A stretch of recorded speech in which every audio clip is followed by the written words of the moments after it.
So main concepts of FLAC2D modeling. So talking about geometry, you already know that there are zones, grid points, and new thing, faces. So this is something I need to specifically mention. So we already created mesh. We saw that the meshes actually becomes zones or elements. And on the vertices, we get grid points. All these equations of motion, they calculated on grid points, but stress-strain relations calculated within zones, or stress and strains. So we kind of constantly go between grid points and elements or zones. That's how within each iteration cycle, that's how we transfer data. So what is phase in FLAC2D? Let me maybe first talk about 3D case. If you have, let's say, a hexahedron, that's a 3D element. A face of hexahedron is pretty obvious. It's the side of each hexahedron. I mean, each hexahedron side, and we call it face. For consistency, we call the sides of quadrilaterals here also faces. Technically, it's edges, but we refer to them as faces because we first of all have lots of commands that say face. And if you think about it, in 3D, it's really a face because we have plane strain model, which is infinite in out of plane direction. So they may look like a line in 2D, but in 3D, it's still a face on sides. So whenever we talk about faces, we really talk about the edges of an element. We really don't use terminology edge here. So kind of don't get confused. And we also have structural elements, nodes and links. Structural elements are usually rigid elements that describe engineering structural elements like beams, piles, shells, geogrid, and so on. And they usually more rigid than the material. They usually used to reinforce material. But they connect to the model through so-called links, and they interact. So they can interact with zones and nodes through links. Derek will talk more about this tomorrow, I believe. We also can have interfaces. Interfaces, essentially those joints or faults along which separate parts of the model can slide or separate. So these are pretty much all major components of FLAC2D.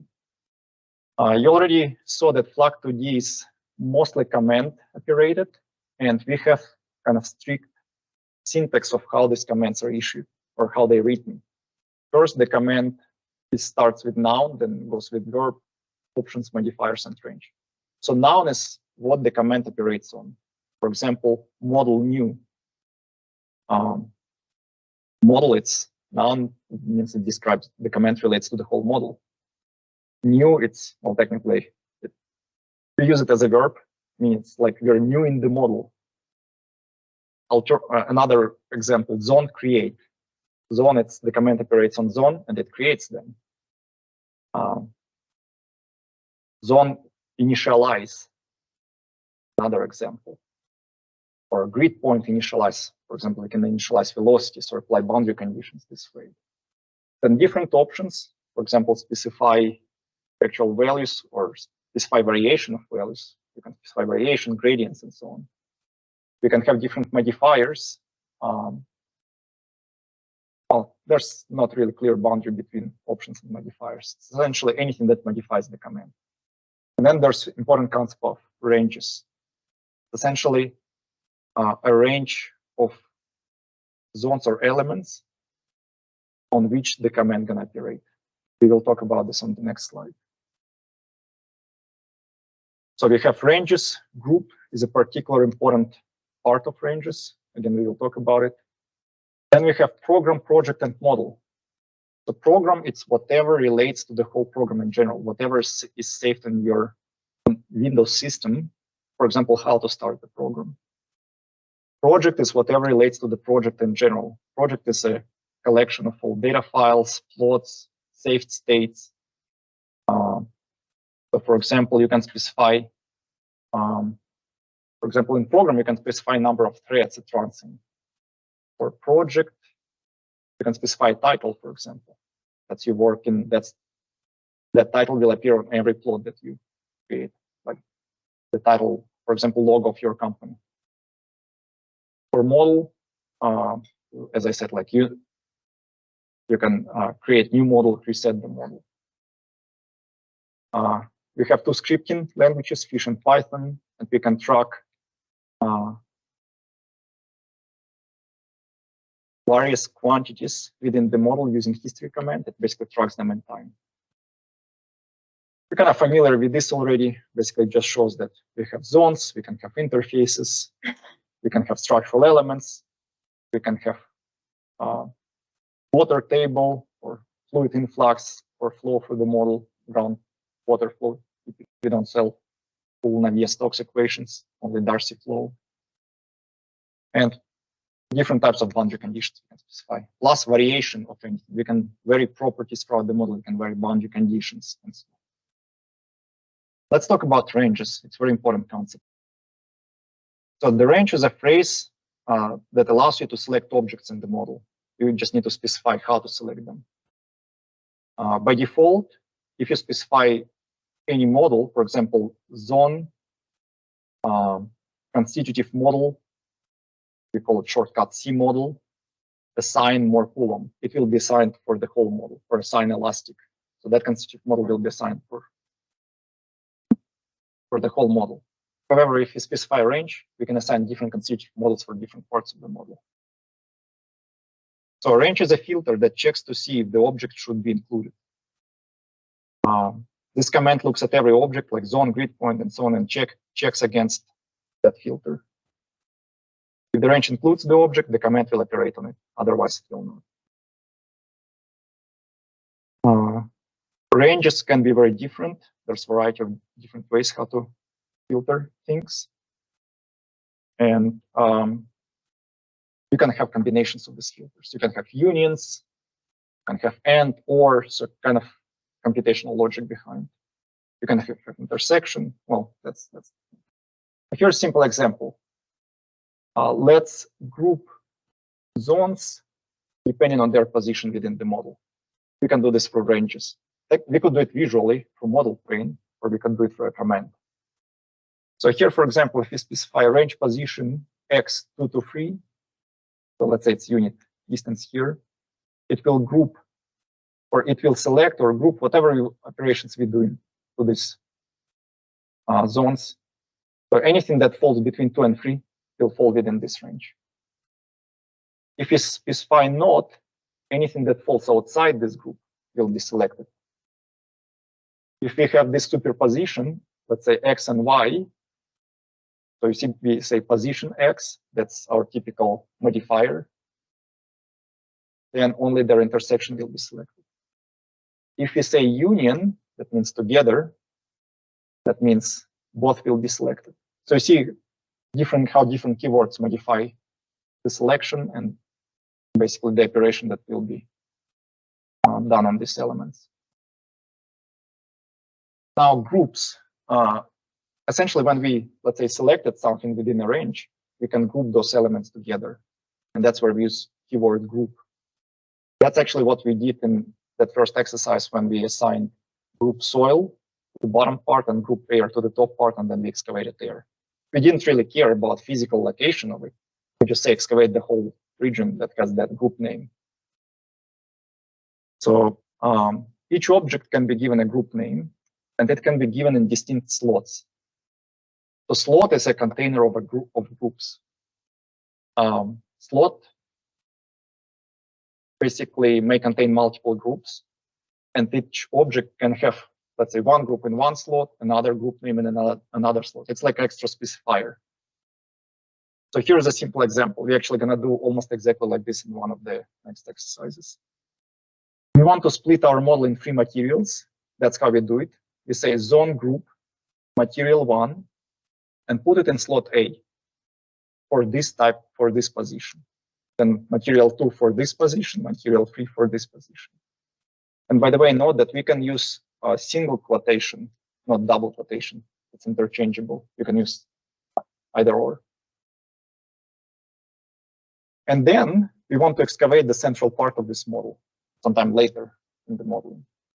So we mark the central part of the model as, let's say, to excavate, and we put it in different slot, and we specify different filter for it. So now we don't really care about the coordinates anymore. We can only operate with these group names. Now I can assign material properties for each of these groups, and then I say excavate this region only. So short way, instead of saying slot B or slot A, we can just say slot. Well, we can say it like this generic way to write it, slot equals group, but basically this is an example. So instead of saying group material 1 slot A, we can say group A equals material 1. Just short way to write these things. And the rest is the same. Also, typically you can shorten any words. For example, instead of position X, you can say pos X, but you cannot say PX because internal interpreter will not know what P means. P may stand for many different things, but when it's pos, it figures out that it stands for position. And a lot of operations with groups and ranges you can do in model pane, how I already showed earlier.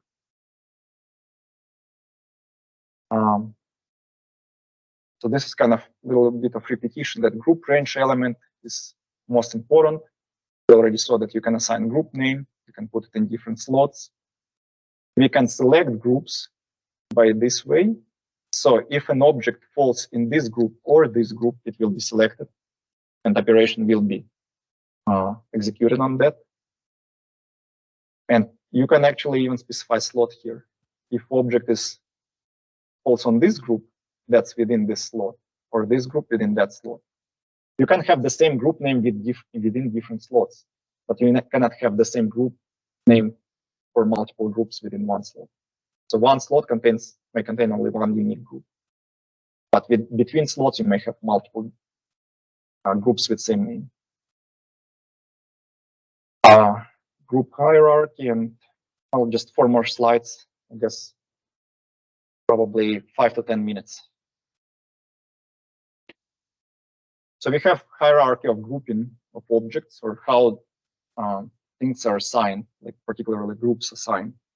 So we typically assign group to zones, but those groups then propagate to faces and grid points. We usually don't operate with grid points individually. That's the feature of FLAC2D. We mostly operate with zones and faces only when we need to assign boundary conditions. Let's say. Grid points, well, we usually only use them to plot vectors of those grid points, like velocities, and also assign boundary conditions. So let's say if we assign group name to the zone or face, it will propagate to grid point. You can assign group to grid point, but it's kind of not very practical and not very used approach. As I said, basically, group names are typically assigned to zones and faces. So objects are considered to be part of a group if they are if higher up objects are already in that group. So, for example, zone range group material 1 or mat1 would apply to grid points that are connected to all zones that contain group material 1. This way, we can do some nice tricks. Let's say we have a model with 2 materials. And right now, these materials are perfectly connected. But let's say we want to put a joint or a fold between these 2 materials, or between these 2 groups. They can show different things. Now, knowing that there's obviously separation between groups, we can actually physically separate them. And we can do that by saying zone separated along faces, or by face, using this range. Essentially, whatever falls within group material 1 and material 2. And what's false with that group. faces and grid points. So it's only this line that falls.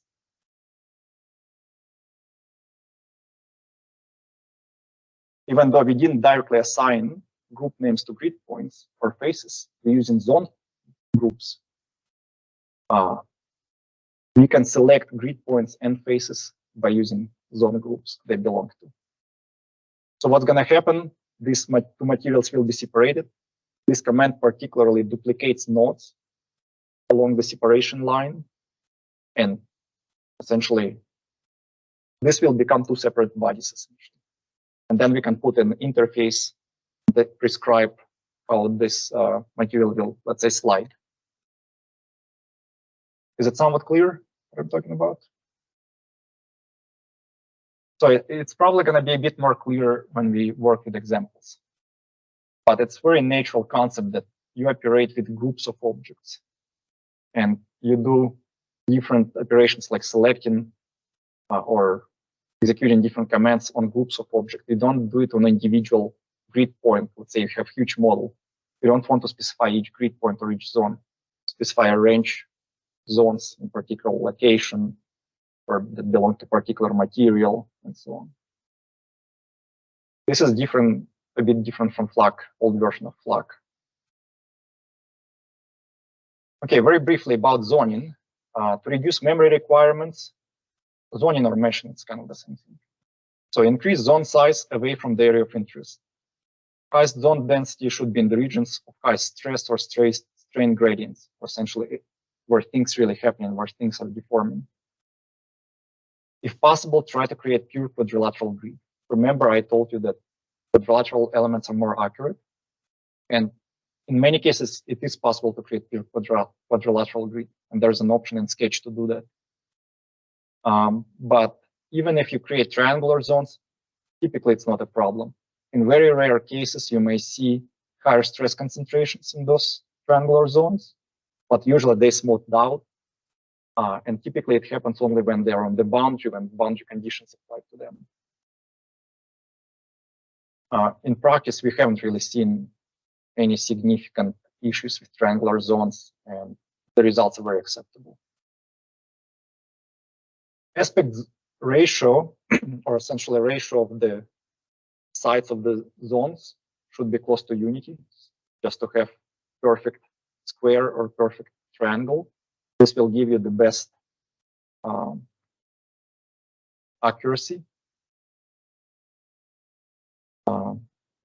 Anything above 10:1 aspect ratio may lead to potentially inaccurate results because, first of all, you will have like one tiny side, an extremely elongated element.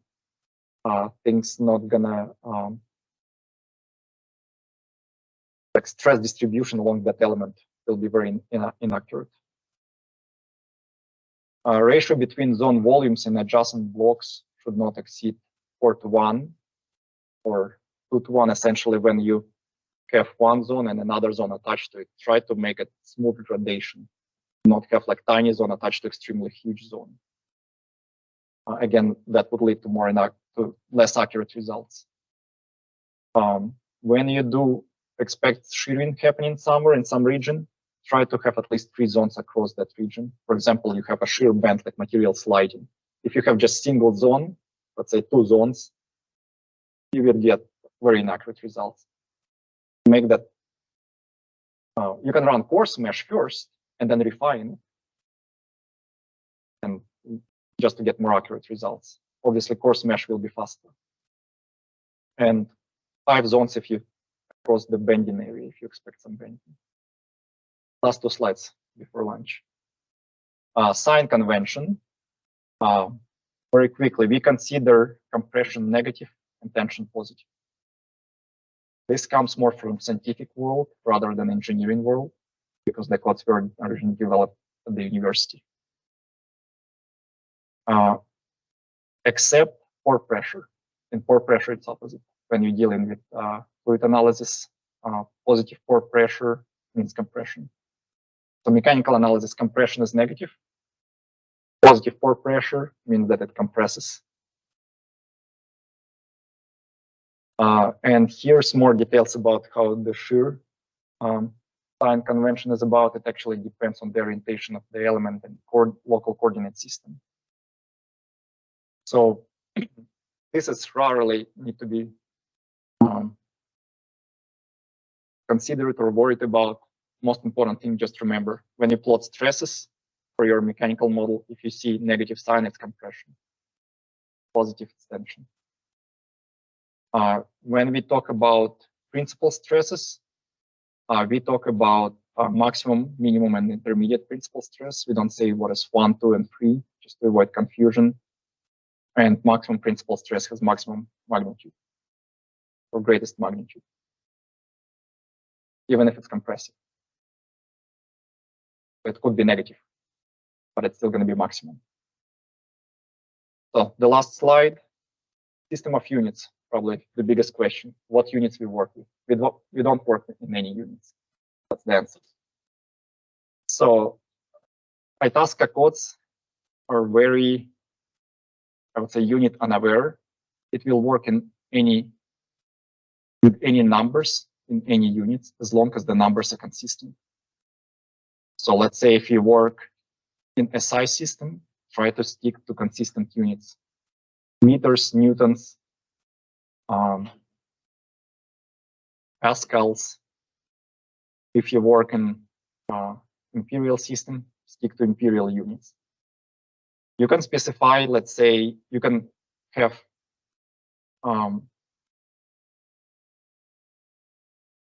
let's say metric system, but you prefer to work with megapascals.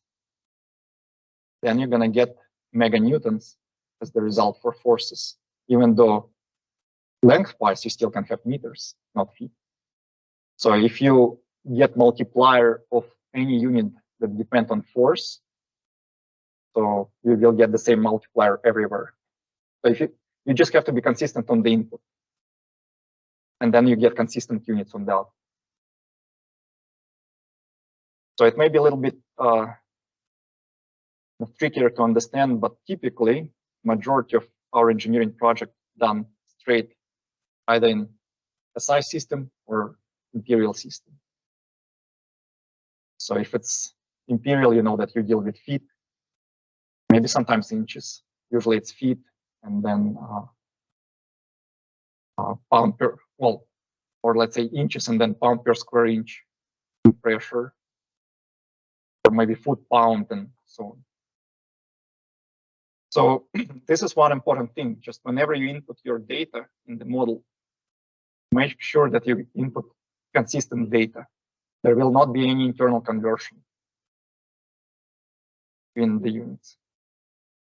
So if there is a mistake, actually, this is a bit tricky part, but even sometimes we do these mistakes. Like sometimes I miss, like if you work with material properties that go into megapascals, let's say, or MPa or GPa, like I mistype 1.0, for example, and the unit changes. So sometimes a little bit hard to track, but when you get used to it, it's actually not hard, especially if you're using scientific notation. You don't work with huge numbers. All right, I think that's all for theoretical part. We're pretty much on time. 10 minutes behind.